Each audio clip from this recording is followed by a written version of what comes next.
O jogo do Bahia, eu acho que tem um aspecto interessante, Nelson, para a gente falar também, porque enfrenta o Fortaleza, que é um clássico nordestino, né, para início de tudo. E o Fortaleza foi campeão da Copa do Nordeste, em cima do CRB, que eliminou o Bahia, né? Então, acho que fica aquele duelo ali da força do Nordeste, para mostrar quem é que está hoje bem na Série A no futebol nordestino. Então, acredito que esse aspecto aí vai dar um molho a mais para essa partida.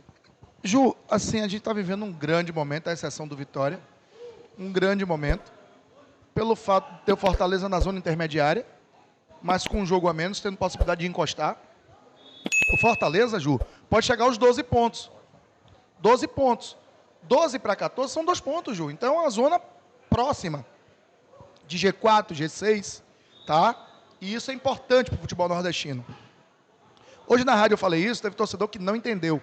E às vezes eu digo que a pessoa tem que primeiro ouvir para depois comentar o que você está falando. Não ouve e já sai atirando. Eu disse que em um recorte curto de momento, o Fortaleza é hoje o maior clube do Nordeste. Hoje. A gente não está discutindo a história, Ju. Quem na história, Nelsinho, é o maior do Nordeste? Se é o Bahia, o Sport, o Vitória, o Fortaleza, o Ceará, quem quer que seja. Não é isso que a gente está dizendo. Nesse recorte curto, Nelson, desde a ascensão do Fortaleza, a chegada à Série A, o Fortaleza se consolidou como o maior clube do Nordeste. Os últimos 5 anos. 2 campanhas consecutivas de Libertadores, 2 campanhas consecutivas de Sul-Americana, uma final de Sul-Americana, tá? Chega agora nesse ano de Sul-Americana, ele bate Ele empatou com o Boca Juniors lá. O Boca Juniors aqui dentro, goleou o Boca Juniors, empatou dentro da Bomboneira. Então, assim, está fazendo uma campanha consistente. E o ano passado foi finalista, Ju. Perdendo a final nos pênaltis. Final essa que ele ganhou ontem também nos pênaltis, que era um temor do Fortaleza, porque vinha de algumas sequências de finais em pênaltis e perdendo. E ontem venceu a final nos pênaltis. É um Fortaleza que, se a gente for tirar, são 2 jogos distintos, Ju. Pelo jogo da quarta, um Fortaleza perigoso, que preocupa, que deixa você alerta. Pelo jogo de ontem, um Fortaleza que mostrou fraquezas, mostrou algumas vulnerabilidades. E aí o que a gente vai buscar? Mas ele jogou com o time principal ontem? É isso. Aí a gente vai buscar o meio termo. Qual é o meio termo, Nelsinho? Quarta foi o time principal. Ontem foi um time misto. Então, nesse meio termo, entendemos que mesmo sendo o principal, no segundo tempo, Nelsinho, após as trocas, a partir dos 25, 27 minutos do segundo tempo, o CRB deu uma crescida e teve a oportunidade de fazer o seu gol, que poderia ter facilitado para o título, Nelson. Não fez. Até então, o Fortaleza tinha sido dono do jogo. E aí o CRB cresce um pouco na reta final do jogo de ida e quase complica, Ju, quase marca seu gol. No jogo de volta, o Vojvoda meio que não levou fé, botou um time misto, e para mim o que fica claro é o seguinte: o time misto do Fortaleza não tem o punch que o principal tem. E aí você começa a reduzir as possibilidades, Nelson. Você traz o Fortaleza para 13, 14 jogadores em alto nível. E isso é pouco. Hoje o Bahia tem um pouco mais de jogadores que dão confiança e que mantêm o nível do time principal. Então, nesse duelo, e pelo momento atual, acho que o Bahia é prevalente, mas não é algo discrepante, vai atropelar, vai fazer acontecer. Não. Bahia tem sim possibilidade de ganhar o jogo. Agora, o Fortaleza continua sendo uma equipe perigosa.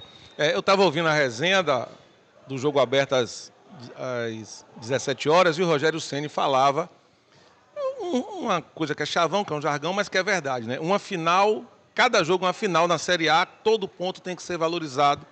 Ele falou isso. Eu ouvi uma entrevista de Ademir alguns dias atrás, ele salientando da armadilha de você achar que está tudo bem, que a equipe está numa grande fase.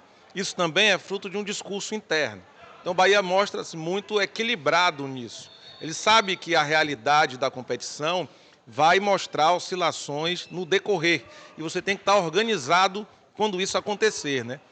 Futebol é a arte de se antecipar aos problemas. Você tem que perceber o que pode acontecer na frente, mas uma equipe sólida, uma equipe que controla cartões, uma equipe que não tem lesões, e que blinda o seu staff quando perde, ela passa pela turbulência com tranquilidade. Por isso esse jogo do Fortaleza é um jogo com um grau de dificuldade alto e de uma importância. O Fortaleza e o Bahia, eles se equivalem, né? Quando um joga em casa com o outro, tem aquela vantagem de estar o torcedor junto a ele. Então, o Bahia tem que contar com isso. Agora, é um time organizado, rápido nas transições, é uma equipe que também valoriza a posse de bola, é muito bem treinado pelo Vojvoda, que já está há um bom tempo lá. E o Bahia vem numa crescente. O Bahia do Campeonato Brasileiro é melhor do que o Bahia do Campeonato Baiano. Então, a gente ainda não sabe se o Bahia atingiu um platô técnico ou se ele ainda pode crescer, né? E o Rogério tem que construir isso, acreditar que ainda pode crescer, construindo em cima dos resultados que estão por vir. Então, é um clássico em que é possível o resultado positivo, é evidente, e se o Bahia vencer, chegar a 17 pontos, dá uma tranquilizada muito boa, faz uma gordura que ele não estava esperando, né? O mais otimista torcedor não pensava em 14 pontos em 7 jogos, só que o Bahia conquistou em campo, pode ampliar e diante da sua torcida tem boas chances, Ju.